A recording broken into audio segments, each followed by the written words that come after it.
sobre convulsão e epilepsia, como eu havia falado, tá? Lembrando que a epilepsia ela é uma condição neurológica que o paciente já tem. Esse paciente ele já se apresenta com essa condição. E as crises convulsivas, elas são consequência, é uma das consequências da epilepsia. E qual é o nosso manejo quanto emergencista? A crise convulsiva, tá? Então vamos lá. O que é a convulsão? Ô, gente, tá perturbação aqui de cachorro, né? Que perturbação. Mas tá atrapalhando aí? Que eu não quero ir pro quarto, não, que tá calor. Tá atrapalhando? Tá bom.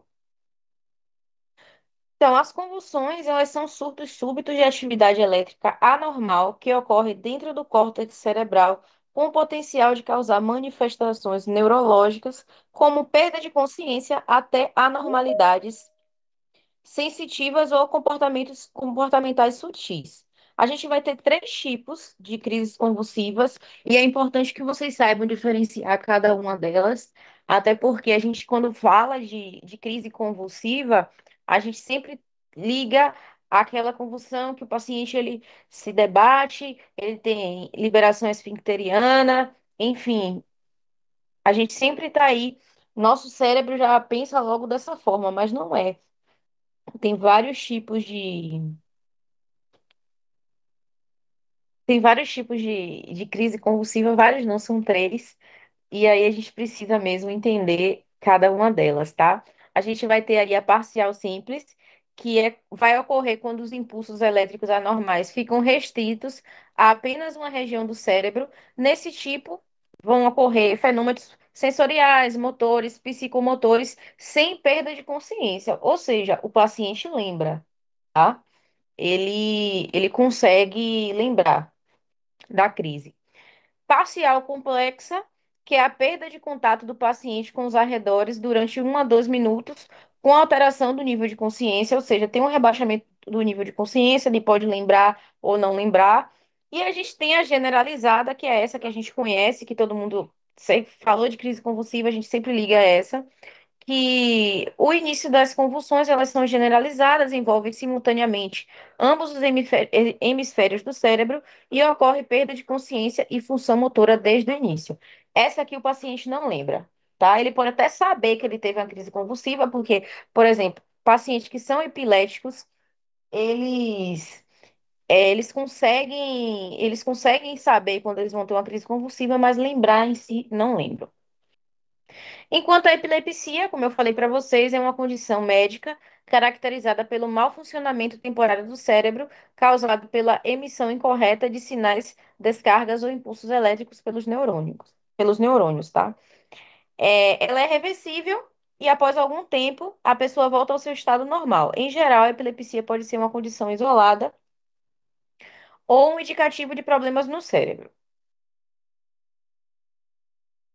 As causas da crise convulsiva, elas são variadas, tá? E podem ser de uma condição genética, devido aí a condições metabólicas, estruturais, ou também pode ser uma causa desconhecida. Tem pacientes que, por exemplo, chegam na emergência, teve uma crise convulsiva, a primeira da vida, normal, comum, e nunca mais ter outra.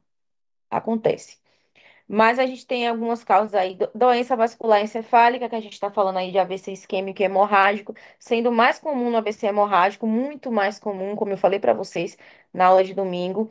Hipoxemia de qualquer causa, incluindo insuficiência vascular, febre na infância, lembra da criança, que a gente não pode deixar passar, não pode atingir uma temperatura muito alta, senão essa criança ela pode ter aí apresentar uma crise convulsiva, TCE, hipertensão arterial, infecções do sistema nervoso central, condições metabólicas e toxinas, por exemplo, doença renal, hiponatremia, hipocalemia, hipoglicemia, exposições a pesticidas. O tumor cerebral também é muito comum, a abstinência de substâncias psicoativas e álcool etílico e também alergias. Para a crise convulsiva, assim como outras emergências, a gente vai precisar aí fazer uma anamnese minuciosa e a gente vai aí buscar o máximo informações se o evento não foi presenciado pela nossa equipe de saúde, porque o paciente ele pode teve uma crise convulsiva e chegou na emergência. Você vai ter que fazer aí uma anamnese bidirecionada. O diagnóstico nada mais é do que ciência de maneira súbita, acompanhado de contrações musculares involuntárias, cianose, cialorreia, lábios e dentes cerrados. Como manejar a crise, não preciso nem falar, né? Pelo amor de Deus. Pode acontecer também liberação esfincteriana, tá? Aí o paciente ele pode apresentar incontinência fecal e urinária. E na fase pós-convulsiva, pode acontecer agitação, confusão mental, sonolência, flacidez muscular e cefaleia, sinais de liberação esfincteriana, ou seja, ocorreu no momento da crise e depois ele vai ter que lidar com isso. Informações de pessoas que presenciou o evento, tá? Também tem, gente, o EEG, a gente tem o ECG, que é o eletrocardiograma, ou escala de Coma de Glasgow, depende do contexto, e a gente tem o EEG, que é o eletroencefalograma. Aqui eu trouxe para vocês um eletroencefalograma normal, e aqui a gente tem um eletroencefalograma durante uma crise convulsiva. Os pacientes neurológicos, às vezes, eles tinham crises convulsivas sedados, tá? Crises parciais, sim, parciais complexas, de ter somente tremores, mas eles estavam sedados. A gente ficava sem saber, porque não tem como saber, estava sedado, se era crise convulsiva ou se era espasmos musculares. Aí a gente fazia o EEG, demorava 1 hora esse exame, para poder acompanhar se realmente era uma crise convulsiva ou não. Mas pacientes sedados também podem apresentar aí a crise convulsiva. A assistência de enfermagem, vocês sabem que é de extrema importância o profissional de enfermagem ele registrar e atentar-se aos sinais, pois indicará aí o tratamento necessário. Também vocês, quanto profissionais, precisam evitar a ocorrência de lesões secundárias a uma crise convulsiva. Por exemplo, o paciente, vamos pensar no contexto hospitalar, tá? O paciente está na maca, vocês precisam proteger o paciente elevar as grades, proteger a cabeça do paciente com almofada, afastar curiosos, colocar, porque é emergência cheia, vamos pensar assim, colocar um biombo, tá? E afastar qualquer móvel que possa causar lesão no paciente durante a convulsão. E o paciente ele consegue perceber a crise com uma aura, tá?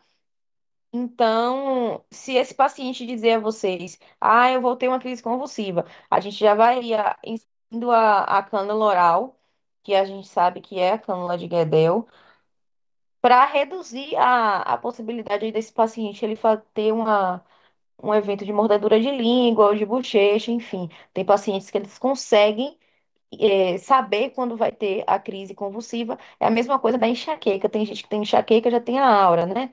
Tem uma amiga minha que ela, eu vou ter enxaqueca hoje. Como é que você sabe? Ela tem aura. Então, a gente já faz aí a inserção dessa cânula de Guedel. Vocês sabem também dentro da assistência de enfermagem, não tentar conter o paciente durante a convulsão, visto que as contrações musculares são fortes e a contenção pode provocar lesões, então somente segurar a cabeça, tá? Se possível, colocar o paciente de decúbito lateral, com a cabeça flexionada para frente, o que possibilita que a língua se mova para frente, facilitando a drenagem de saliva e muco. E, se possível, contexto emergencial é possível, aspirar as secreções, tá? Não tentar abrir a boca, que está cerrada aí durante o espasmo, nem introduzir qualquer objeto nela, a não ser que seja antes, como eu falei da canula de Guedel. Esse tipo de ação pode resultar em dentes quebrados, lesão dos lábios da língua e o seu dedo também mordido, tá? Pronto. A gente vai ter aí o tratamento na emergência e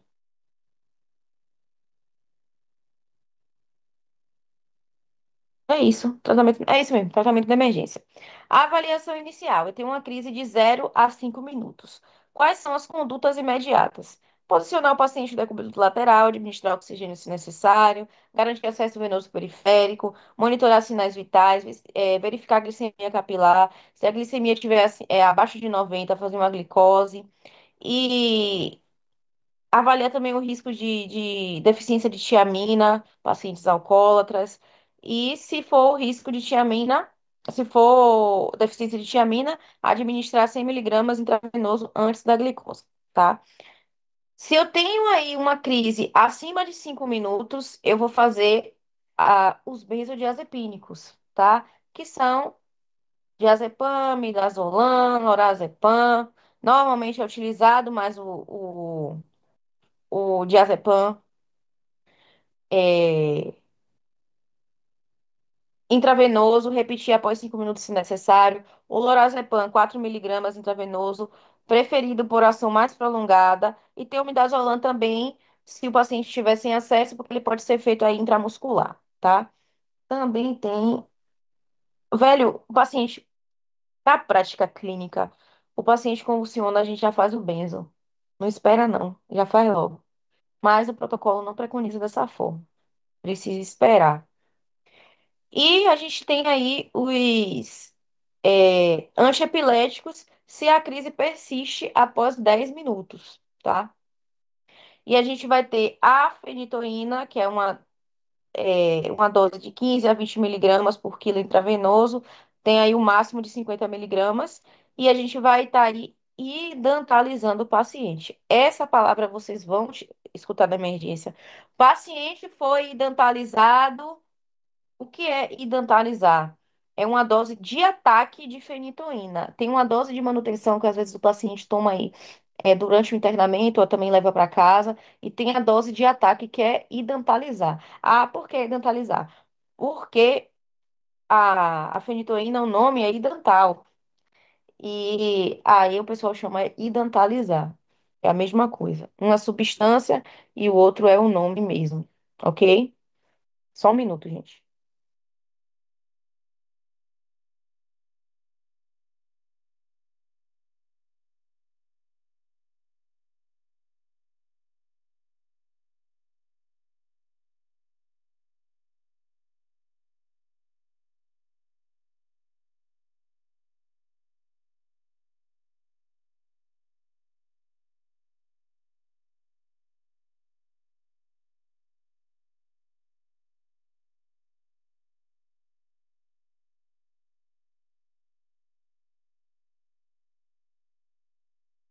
E a gente também vai ter aí os estados epiléticos refratário, que é uma crise que dura aí acima de 30 minutos.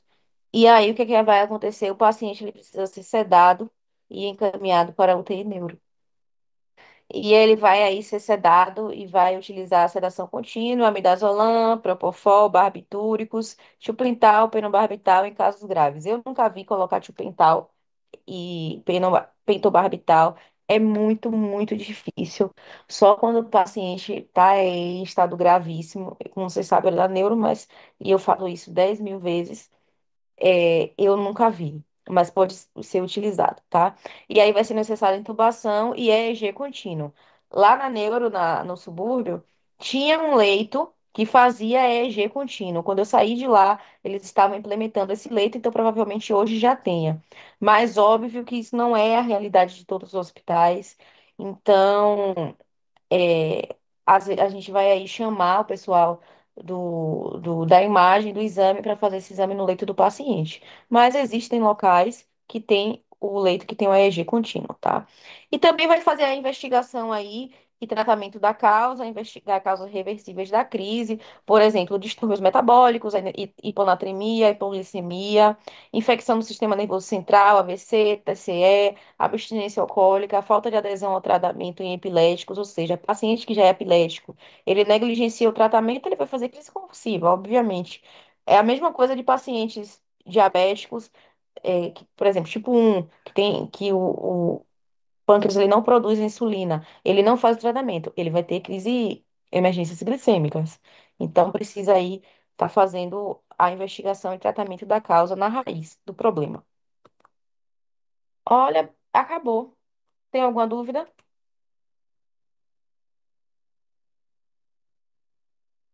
Gente, esse assunto é muito rápido, por isso que eu, por mim, não teria feito tudo. Dúvida? O mais tranquilo, né? Eu vou postar, gente. Eu posto todas as vezes. Assim que eu termino, eu já posto logo lá. O que eu demoro de postar é a aula, porque eu não sei o que está acontecendo com esse com o Teams, não. Antes eu conseguia baixar rápido, agora mais não. Só que depois ele grava e depois ele manda lá no grupo. Eu vou corrigir o Forms, que eu tô retada com a cara de vocês, viu? Que tinha. Eu vou. E outra coisa, eu quero participação aqui. Eu só dou a resposta se vocês participarem, porque vocês me tiram do sério. Inclusive, ainda tem pendências para eu corrigir. Ainda tem umas pessoas que mandaram, eu preciso corrigir. Eu vou corrigir hoje. Mas eu vou ter que corrigir aqui com vocês, não tem jeito.